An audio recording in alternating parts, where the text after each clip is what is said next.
Soyez les bienvenus en direct sur Sud Radio. L'heure de recevoir mon invité, Fabrice Midal, philosophe et écrivain, auteur de Les Princesses ont toujours raison aux éditions Flammarion. Bonjour Fabrice Midal. Bonjour. Alors vous nous faites complètement revisiter ces contes de fées de notre enfance. Ça va du Vilain Petit Canard à Boucle d'Or et les Trois Ours, La Belle au Bois dormant. Et vous battez en brèche tout ce qu'on avait finalement comme idée préconçue sur ces contes-là, n'est-ce pas ? Absolument. Je suis philosophe et étrangement peut-être je trouve qu'il y a beaucoup de philosophie dans les contes et ça m'intéressait depuis toujours de les relire d'un point de vue philosophique parce que on a tous des difficultés de boulot, de relations avec les autres, de relations avec ses parents, ses enfants. Et je trouvais que les contes ont une sagesse extrêmement profonde et j'avais envie de la revisiter. Et donc dans le livre, à la fois c'est très divertissant parce que on est l'été, donc je raconte un peu les contes et on s'amuse beaucoup. Mais j'essaie d'avoir un petit regard philosophique et de montrer à chaque fois quelle est la leçon de vie que nous enseignent les contes, parce qu'en réalité, les contes nous parlent de manière extrêmement profonde de notre vie, parce que dans les contes, on ne nie pas qu'il y a des difficultés, qu'il y a des salauds, qu'il y a du mal, qu'il y a des méchants, qu'il y a des forêts qui font peur, qu'il y a des monstres qui nous angoissent, mais ça nous montre comment les dépasser.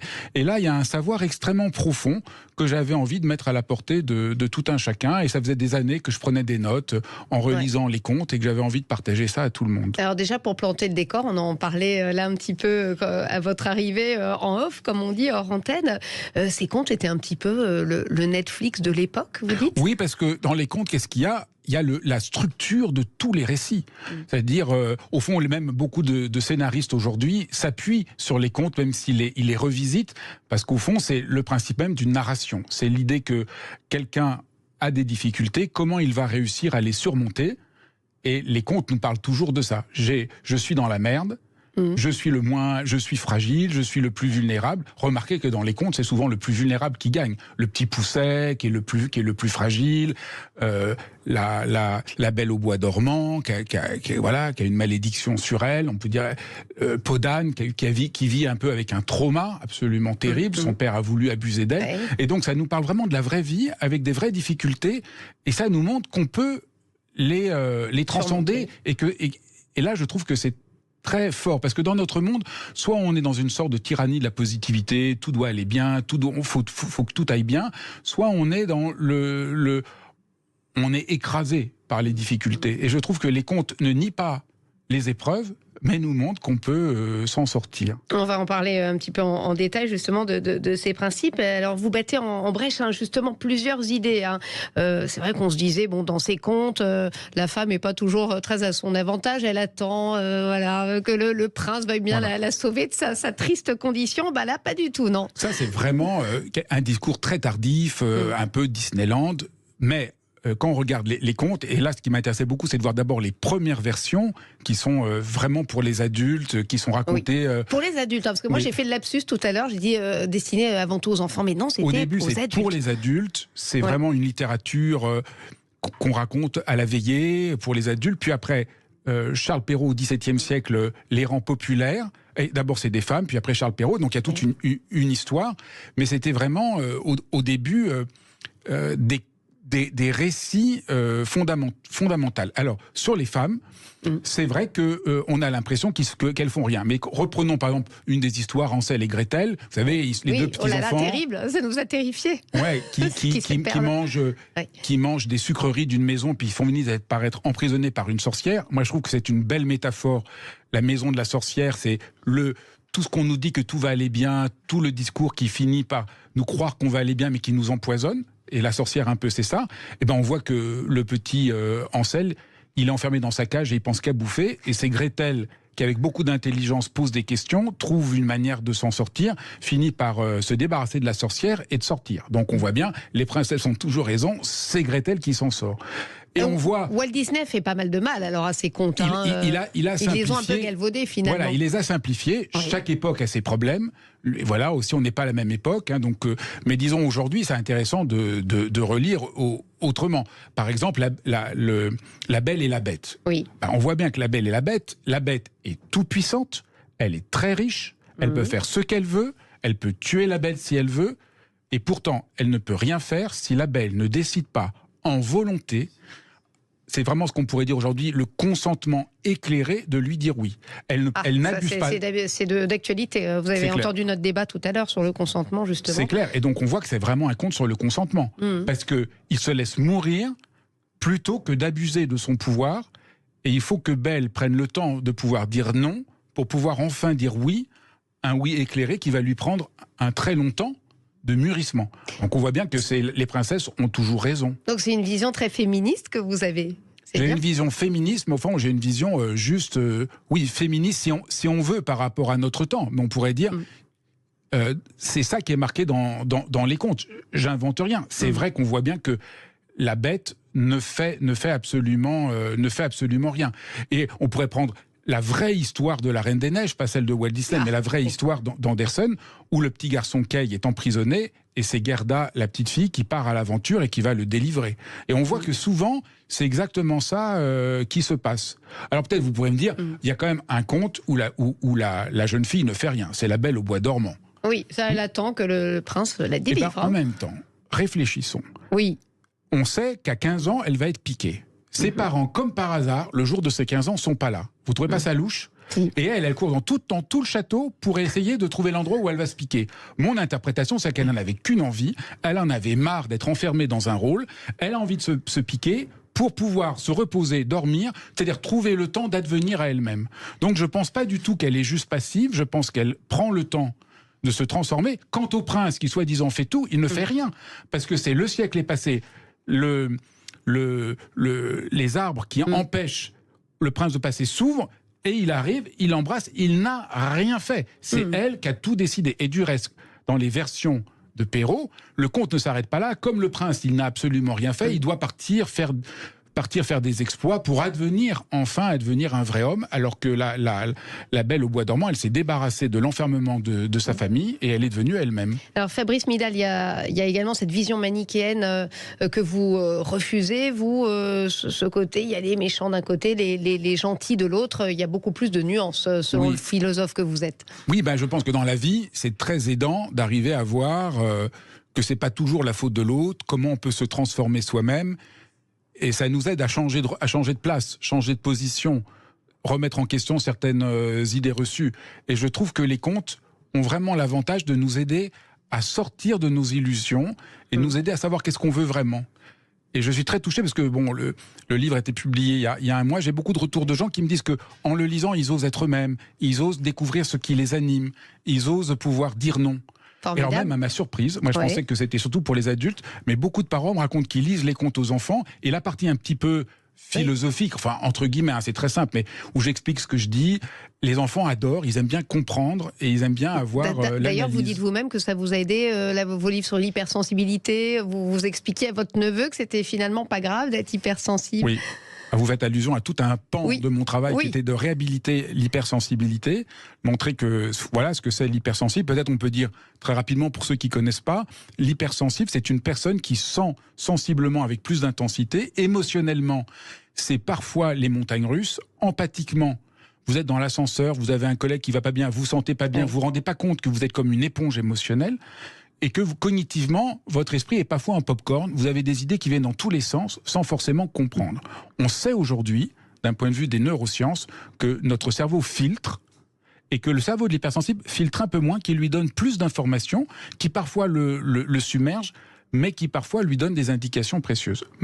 À raison de la norme sociale, beaucoup d'hypersensibles ont l'impression d'être des extraterrestres sur cette terre, ou comme le vilain canard, le vilain petit canard, qui est vraiment un conte de l'hypersensibilité que je raconte dans le livre, parce que c'est vraiment une métaphore de l'hypersensibilité. Il se sent comme un vilain petit canard rejeté par tous, et quand il finit par accepter ce qu'il est, un merveilleux signe, la vie devient merveilleuse, et pour l'hypersensibilité, c'est un peu comme ça. Moi, quand j'étais hypersensible enfant, j'avais l'impression d'être vraiment tellement différent, de ressentir les choses si fortement.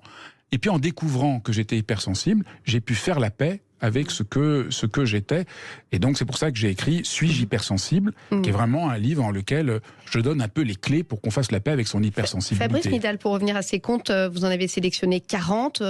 Ça va du Lys à, comme vous dites, La Belle au bois dormant, Le vilain petit canard, La princesse au petit pois. Comment vous avez sélectionné ces contes ? Alors d'abord j'ai pris les plus connus, parce que ça m'intéressait que les gens les relisent, ça leur rappelle leur enfance, ils peuvent partager avec leurs enfants, en ayant un regard complètement surprenant de la plupart des contes. Voilà, parce que chaque fois, j'essaye de montrer philosophiquement. On avait un peu une connaissance psychanalytique des contes, mais pas simplement philosophique. Donc j'ai choisi cela. Et après, j'ai quand même essayé de choisir quelques contes qu'on connaît moins, de différents pays, de différents peuples, pour ouvrir un peu le champ. Mais l'essentiel, c'était de reprendre tous les contes, et je dois dire qu'il y en a qui m'ont causé beaucoup de travail, parce que j'arrivais vraiment pas à C'était quoi voir. les plus Le plus difficile compliqués pour moi, ça a été Le Petit Chaperon Rouge. Je n'arrivais pas, parce qu'il y a toutes les interprétations psychanalytiques, Le Petit Chaperon Rouge, le loup, c'est le père, c'est l'interdit, c'est la sexualité. Alors moi, je comprenais pas, parce que tous les garçons auxquels je parle ont adoré Le Petit Chaperon Rouge quand ils étaient enfants. Donc je trouvais, mais de quoi parle vraiment ce conte? Et j'arrivais pas à trouver. Puis un jour, en voyant une petite fille qui criait dans la rue « Où est le loup? Où est le loup ?» j'ai compris que l'histoire de ce conte, c'est le loup, c'est ce qui nous fait peur et ce qu'on désire. Parce que si on est trop confortable dans notre vie, on finit par s'emmerder. Mais si on a trop peur, c'est terrorisant. Donc le conte nous parle de comment je fais pour rencontrer la peur et aller au-delà de ce qui m'enferme sans perdre pied. Alors j'ai eu cette intuition, et alors après, ça n'allait pas avec la fin du conte. Donc parce que dans la fin du conte, vous savez, chez Perrault, le loup mange la petite fille. Chez Grimm, il y a un chasseur, c'est-à-dire un homme qui arrive pour les délivrer. Et j'ai trouvé, à force de recherche, que dans les versions anciennes, le Petit Chaperon Rouge dit au loup « Ah, j'ai envie de faire pipi ». Alors le loup dit « Oh là là, mais vas-y, fais pipi dans le lit ». « Ah non, ça va être tout ça ». Alors il dit « Bon, alors d'accord, va dehors, mais je te mets une corde pour t'attacher pour que tu reviennes ». Le Petit Chaperon Rouge sort, attache la corde à un arbre et s'enfuit. Et je me dis, mais voilà, c'est ça le vrai conte. Elle se débrouille très bien toute seule. Donc et voyez, y a cette les idée... princesses ont toujours raison. Oui, elle se débrouille très bien toute seule, elle n'a pas besoin d'un chasseur homme qui vient la délivrer. Voilà. Alors Fabrice Midal, il y a vraiment, vous venez de le décrire, cette idée qu'il faut se retrousser les manches, faire face à la difficulté. C'est un discours qu'on a beaucoup eu ces derniers temps, dans l'actualité. Plus que jamais, on a besoin justement peut-être de ne pas se victimiser en permanence. Il y a eu ce débat avec les émeutes. C'était voilà, il y a un peu de camps qui s'affrontent sur ce thème, mais vous êtes dans le camp de voilà, il faut pas se victimiser, il faut se retrousser les manches et y aller, quoi. Ah, je pense que dans sa vie personnelle, moi je suis philosophe et puis voilà, moi j'enseigne pour aider les gens à aller mieux. Si on veut pas sombrer, il faut voir par où on peut retrousser ses manches et avancer.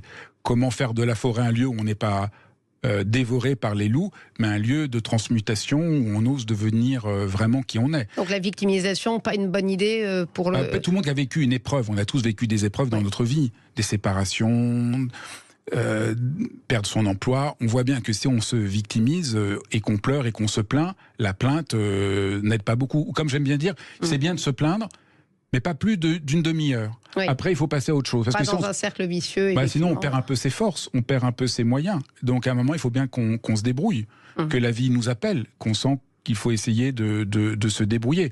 Et alors après, la question, c'est, oui, mais il faut aider les gens à se débrouiller. Il faut trouver les outils, les forces, les ressources. Donc après, mon discours, c'est à la fois, il faut retrousser ses manches, mais en même temps, j'ai bien conscience que beaucoup de gens sont complètement démunis. Que nous avons un discours qui n'aide pas les gens à aller mieux. C'est une société qui est extrêmement dure avec beaucoup de gens aujourd'hui. Moi, je pense que le problème de notre société, surtout, c'est qu'on est entièrement prisonnier de l'idée qu'il faut tout gérer, tout se contrôler, que si on contrôle tout, ça ira mieux. Donc on voit bien du reste qu'il faut gérer son stress, gérer ses émotions, tout gérer, ce qui me semble pas du tout une bonne idée. Il faut lâcher prise parfois. Non, moi j'aime pas lâcher prise non plus, parce que quand je suis en colère qu'on me dit lâche prise, ça m'énerve encore plus. Mais juste, on peut pas tout contrôler. Par exemple, là, je vous parle, je peux pas savoir quelle est la question que vous allez me poser, la prochaine question. Donc je suis obligé de vous écouter, je suis obligé d'improviser.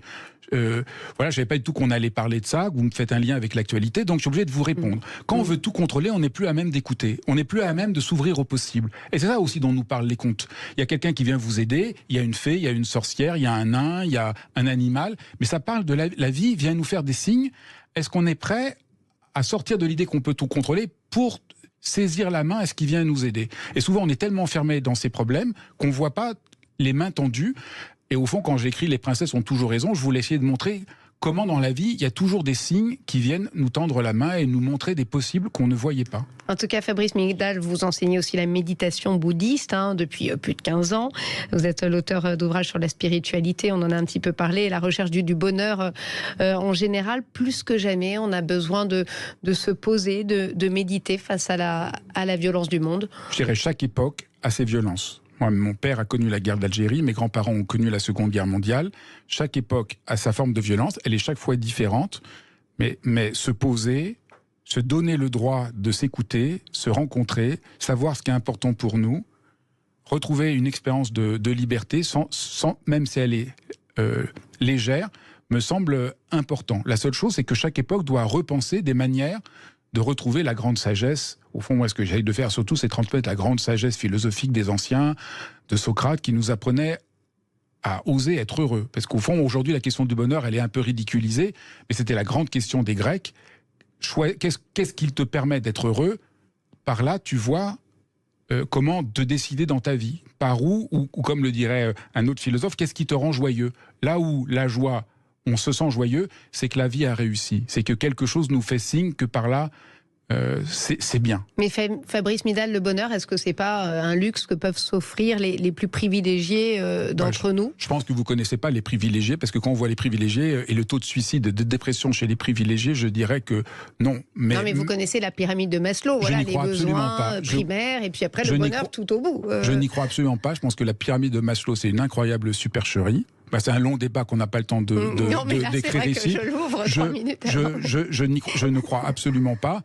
Je pense que la question du bonheur est complètement phagocytée par l'idée que le bonheur serait un état parfait dans lequel tout irait bien. Et donc quand on parle du bonheur, on a l'impression, on voit le couple heureux au bord de la piscine, les enfants courent faire leurs devoirs, il fait toujours beau, ni trop chaud, il ne pleut pas. Ça n'existe pas. Et ça n'existe pas. Donc dans la vie, tout le monde a des emmerdes, tout le monde a des difficultés. Et donc on voit bien qu'être heureux, c'est pas du tout ce qu'on raconte.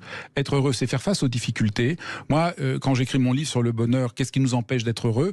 J'ouvre le livre en racontant qu'un jour, un ami a une crise majeure, je l'emmène à l'hôpital, je passe la journée avec lui aux urgences.